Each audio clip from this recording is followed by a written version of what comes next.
Now, I've been aware that I don't talk enough about some of the lower weight classes, and from now on I'm going to start doing the odd one here and there, just to kind of break up some of the boxing news, of course, where I'll just talk about, say, heavyweight for the most part, and goings on with Matchroom, with Frank Warren, with the PBC, Al Heyman, all that kind of thing. So from just once in a while, I want to slip in the odd video like this. And the reason that I'm going to do this one is because for me it's a very, very interesting card. And it's going to happen in Japan. And boxing in Japan, or combat sports as a whole, is absolutely massive. Okay? And it goes under the radar a lot outside of Asia and places like that. So here in Europe and in America, they don't know too much about them. So I want to make a lot of the fighters down there for you guys to be aware of who some of them are. And this particular fight card will happen on Sunday, the 30th of December, and it will happen in Tokyo in Japan.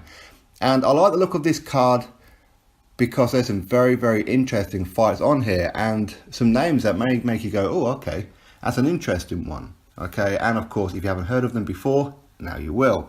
Now, on this card, I'm not too sure what the headliner is. Now, BoxRec doesn't usually list who the headliner is for the most part, so I'm not entirely sure.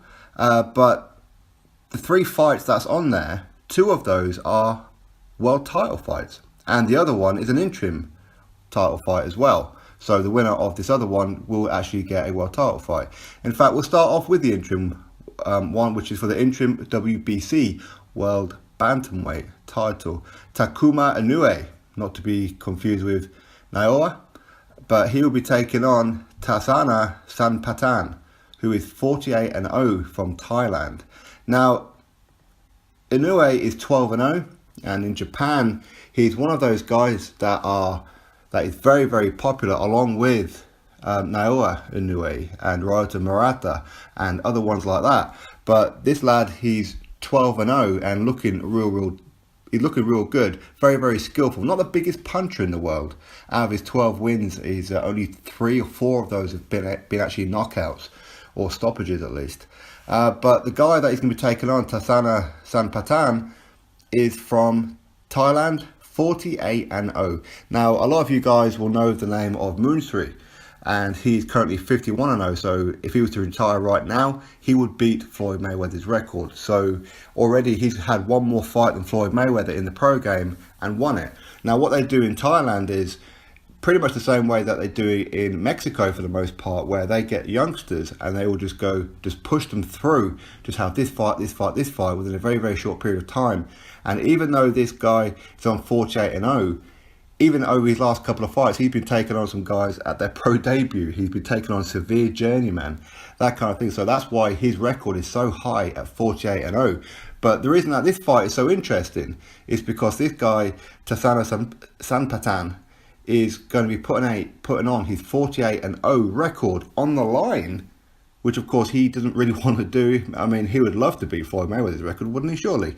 But he's going to put that on the line against a guy in Japan, Takuma Inoue, who could well beat him, and Inoue may well be the favourite, especially as it's going to be on Japanese soil as well. And if Inoue is the real deal, that a lot of people believe that he could well be, along with Naoya and Ryota Murata as well, then it's a very, very risky move for Sanpatan.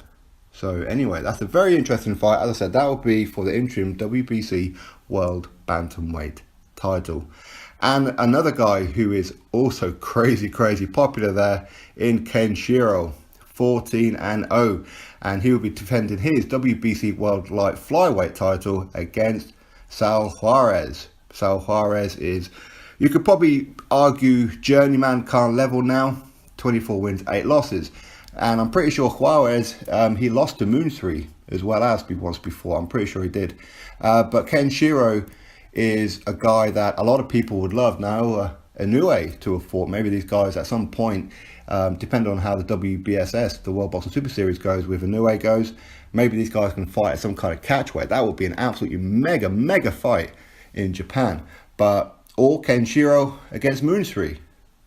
Again, there's only like a few pound shift here and there, and they could do it. But would Moon3 want to risk it? I wouldn't have thought so, and to be honest, I wouldn't blame him. Shiro is looking real good. He's 14-0, and he is a WBC World Light Flyweight Champion, and he won this in only his 9th fight. Now, I know a lot of people don't like the lower weight classes and they don't give them much credit, but just because somebody's small doesn't mean they're no good. And Shiro is very, very good. Very good. I like him a lot, hence the reason why I'm looking at this card. Now, according to BoxRec, the top fight, again, I can't confirm if it's the headliner, but it will be Masayuki Inoue, and he's 24 wins, 1 loss and 1 defeat. 1 loss and 1 draw, and he will be going up against a 20-0 Russian in Evgeny Shuprakov.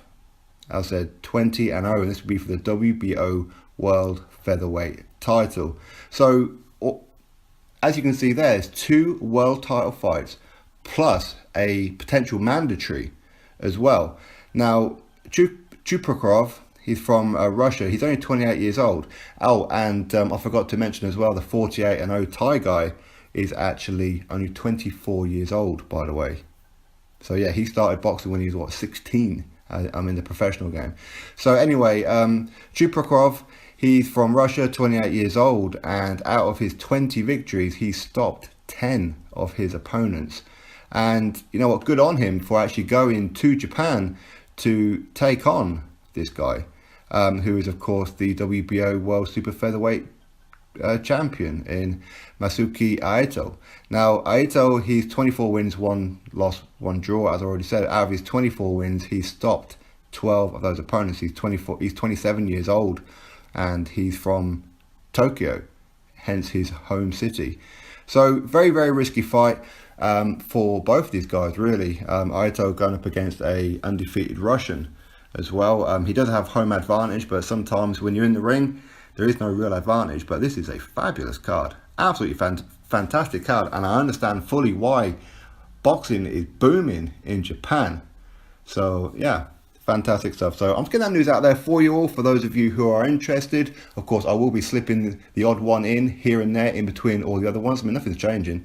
I'm just doing a few extra ones here and there. So if you guys like them ones, of course, click on those videos. If you have no interest in the lower weight classes, of course, just don't click on those videos going forward. So anyway, drop your thoughts about this card. Click that thumbs up and subscribe. Catch you all on the next video.